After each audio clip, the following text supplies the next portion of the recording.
Hello guys, welcome back in my YouTube channel. हमारे YouTube channel में आप सभी का स्वागत है।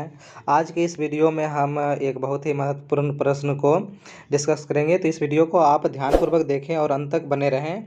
और अगर आपको ये वीडियो हेल्पफुल लगे तो आप इस चैनल को सब्सक्राइब कर लें, ताकि आगे आने वाला वीडियो भी आपको उसका नोटिफिकेशन मिलता रहे। यह क्वेश्चन जो है 10th और 12th दोनों के लिए बहुत ही ज़्यादा इंपॉर्टेंट होगा। इस वीडियो में हम धातु के निष्कर्षण से संबंधित चर्चा करेंगे, जो कुल मिलाकर के आपको 5 अंक का पूछा जाता है। तो मोस्ट रिपीटेड ये क्वेश्चन है और बहुत ही ज़्यादा बार पूछा जा चुका है। तो इस वीडियो को आप ध्यानपूर्वक देखें और अंत तक ज़रूर देखें। और अगर आपको वीडियो अच्छा लगे तो चैनल को सब्सक्राइब कर लीजिएगा, वीडियो को लाइक कर दीजिएगा और ज़्यादा से ज़्यादा शेयर कीजिएगा। चलिए वीडियो को शुरू करते हैं। देखिए, सवाल है आपका, आपसे पूछा जाता है कोई भी धातु दे दिया जाता है और पूछा जाता है कि उसके अयस्क का नाम लिखिए और उसका जो है उसके अयस्क का निष्कर्षण किस प्रकार किया जाता है, इसे आपको लिखने के लिए कहा जाता है। तो इस वीडियो में हम आपको बताएंगे कि लोहा का निष्कर्षण किस प्रकार होता है। देखिए, सवाल है आपका, लोहा के 2 मुख्य अयस्क का नाम लिखिए तथा इसके मुख्य अयस्क से धातु के निष्कर्षण का सिद्धांत लिखिए। लोहा का 2 मुख्य अयस्क है। पहला है आपका हेमेटाइट, दूसरा है मैग्नेटाइट। हेमेटाइट का सूत्र होता है Fe2O3 और मैग्नेटाइट का सूत्र होता है Fe3O4। चलिए आगे देखते हैं। अब इसका निष्कर्षण किस प्रकार होता है, निष्कर्षण कैसे होता है, किस प्रकार होता है, इसे हम बताने से पहले सबसे पहले हम आपको इस शब्द से अवगत करा दें कि निष्कर्षण होता क्या है।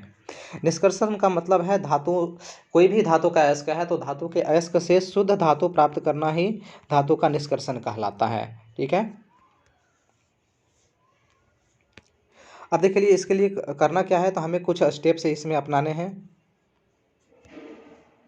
सबसे पहले क्या करेंगे, धरती से जो भी हमें अयस्क प्राप्त होगा धातु का, तो वो कुछ इस तरह का होता है, काले रंग के दिखते हैं, बड़े बड़े पत्थर के रूप में ये पाए जाते हैं। तो इसको सबसे पहले मशीनों के द्वारा अच्छी तरह से फोड़ा जाता है, इसका टुकड़ा टुकड़ा टुकड़ा टुकड़ा कर दिया जाता है।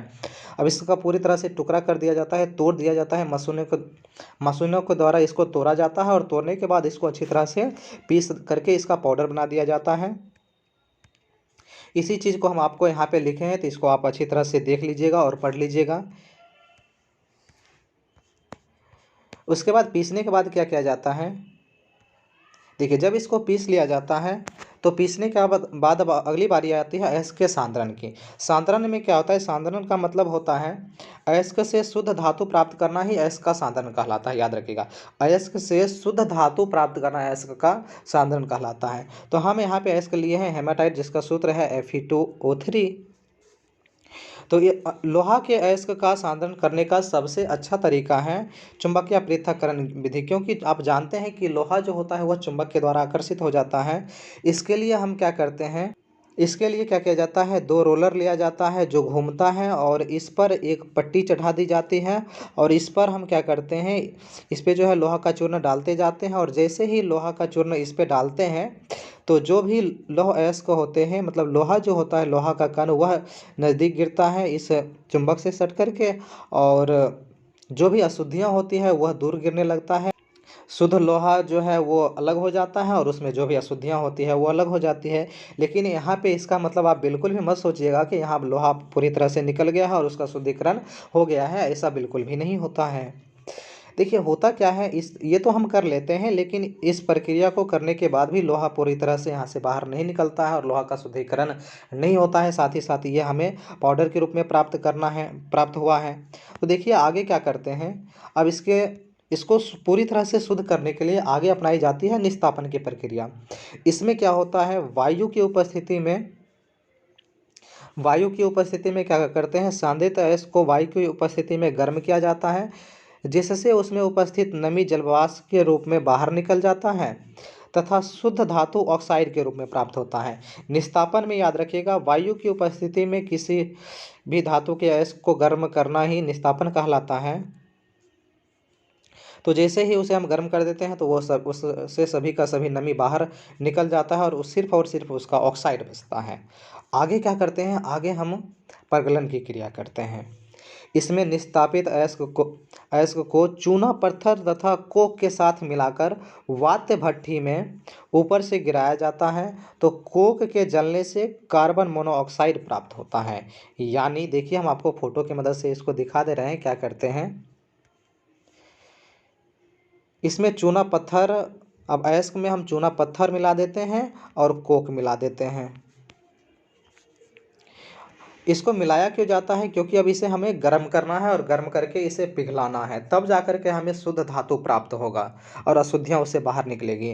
तो इसको मिला करके अब इस बात भट्टी में डाल दिया जाता है और उसके बाद इसको यहाँ से गर्म किया जाता है। देखिए, हम आपको कलर्ड और ब्लैक एंड वाइट दोनों तरह का फ़ोटो दे दिए हैं, तो इसमें से आप इसका फ़ोटो बना लीजिएगा अच्छी तरह से, तब आपको जा कर के इसका पूरा का पूरा नंबर दिया जाएगा। अब इसे हम क्या कर रहे हैं, गर्म कर रहे हैं। तो गर्म करने के साथ अब कौन कौन सी अभिक्रियाएं होती हैं इसको भी देख लेते हैं हम। देखिए, होता क्या है गाइज, इसके ऊपरी हिस्से में किस तरह की अभिक्रिया होती है। भट्ठी के ऊपरी हिस्से में CO कार्बन मोनोऑक्साइड अवकारक का कार्य करता है तथा निचले हिस्से में कार्बन अवकारक का कार्य करता है। मतलब हमें यहाँ पे अवकारक का मतलब है, देखिए अवकारक क्या होता है, जो दूसरे को अवकृत कर दे। अब यहाँ पे करना क्या है, हमें लौह अयस्क से हमें ऑक्सीजन को निकालना है और ऑक्सीजन को निकालने के लिए हमें अवकरण करनी होगी। और आप भी जानते हैं कि ऑक्सीजन का निकलना अवकरण कहलाता है। इसके लिए क्या किया जाता है, इसके लिए हम हेमेटाइट का अयस्क लेते हैं और इसको कार्बन मोनोऑक्साइड के साथ अभिक्रिया कराते हैं, तो हमें प्राप्त होता है Fe3O4 और साथ ही साथ हमें कार्बन डाइऑक्साइड गैस भी प्राप्त होता है। और Fe3O4 अभी हम जस्ट आपको पीछे बताए थे कि यह जो है मैग्नेटाइट का सूत्र होता है, तो हमें मैग्नेटाइट प्राप्त हो जाता है। अब मैग्नेटाइट को फिर से कार्बन मोनोऑक्साइड के साथ जब हम अभिक्रिया कराते हैं तो हमें लोहा प्राप्त हो जाता है और कार्बन डाइऑक्साइड गैस इससे पूरी तरह से बाहर निकल जाता है। देखिए, ये समीकरण जो है यहाँ आपको दोबारा लिखा गया है, तो इसको लिखने की आपको कोई ज़रूरत नहीं है। अब देखते हैं हम लोग इसके निचले भाग में किस तरह की अभिक्रियाएं होती हैं। तो निचले भाग में देखिए, यहाँ पे आपका आयरन ऑक्साइड होता है और इससे जब कार्बन अभिक्रिया करता है तो आपको आयरन प्राप्त हो जाता है और कार्बन मोनोऑक्साइड प्राप्त हो जाता है। अब आपको यहाँ से शुद्ध लोहा प्राप्त हो चुका है, लेकिन याद रखिएगा यहाँ पे आपको पूरी तरह से शुद्ध लोहा प्राप्त नहीं हुआ है, क्योंकि आप किसी भी चीज़ को शुद्ध करने के लिए जाते हैं तो वो पूरी तरह से शुद्ध नहीं होता है और कुछ ना कुछ जो है सो बच ही जाता है। अब हम क्या करते हैं, देखिए यहाँ से आपको शुद्ध लोहा मिल चुका है और लोहा का शुद्धिकरण हो चुका है।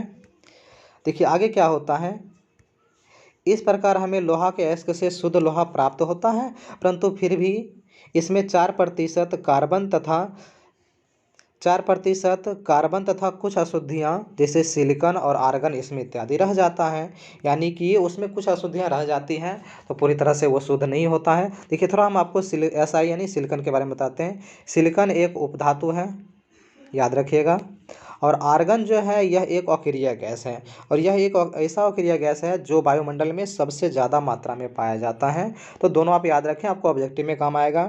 साथ ही साथ आप लोहा के दो मुख्य अयस्क हेमेटाइट और मैग्नेटाइट का नाम भी याद रखिएगा, ये दोनों के दोनों लोहा के अयस्क हैं, इसको भी आप याद रखेंगे। और हम आपको एक सवाल पूछ रहे हैं, आप बताएंगे कि बॉक्साइट किस धातु का मुख्य अयस्क है। इसका आंसर अगर आपको पता होगा तो आपको इसका आंसर कमेंट बॉक्स में लिखना है, क्योंकि यह ऑब्जेक्टिव बहुत ही ज़्यादा इंपॉर्टेंट है और बहुत बार ये पूछा जा चुका है कि बॉक्साइट किसका अयस्क है। इसका जवाब आप कमेंट बॉक्स में दे दीजिएगा। तो यह वीडियो जो था 10th और 12th दोनों के लिए काफ़ी ज़्यादा इंपॉर्टेंट था। कुल मिला के 5 अंक का पूछा जाता है, तो इसे आप अपने कॉपी में लिख करके इसका अच्छी तरह से नोट बना लें और याद कर लें। और हाँ, समीकरण को तो लिखना आप बिल्कुल भी नहीं भूलेंगे। समीकरण को लिख करके अगर आप समझ जाते हैं तो अच्छी बात है, और अगर समझ में नहीं आता है तो इसको आप याद कर लीजिएगा, इसमें ज़्यादा कोई बड़ी बात है नहीं। ओके गाइज, अगर यह वीडियो आपके लिए हेल्पफुल रहा हो तो इस वीडियो को आप अपने दोस्तों के साथ ज़्यादा से ज़्यादा शेयर करें और इस चैनल को आप सब्सक्राइब भी कर लें, ताकि आगे हम जो भी वीडियो अपलोड करें उसका नोटिफिकेशन आपको मिल सके। और विज्ञान में किसी भी सवाल में आपको कोई भी प्रॉब्लम हो तो उसको आप कमेंट बॉक्स में लिख कर के भेज दें और उसका जवाब हम आपको जो है उसके लिए हम आपको सेपरेट वीडियो ही बना करके लेके दे देंगे और उसे आप देख लेंगे। फिर से हम लोग मिलते हैं एक अच्छे सवाल के साथ नेक्स्ट वीडियो में। तब तक के लिए जय हिंद, जय भारत।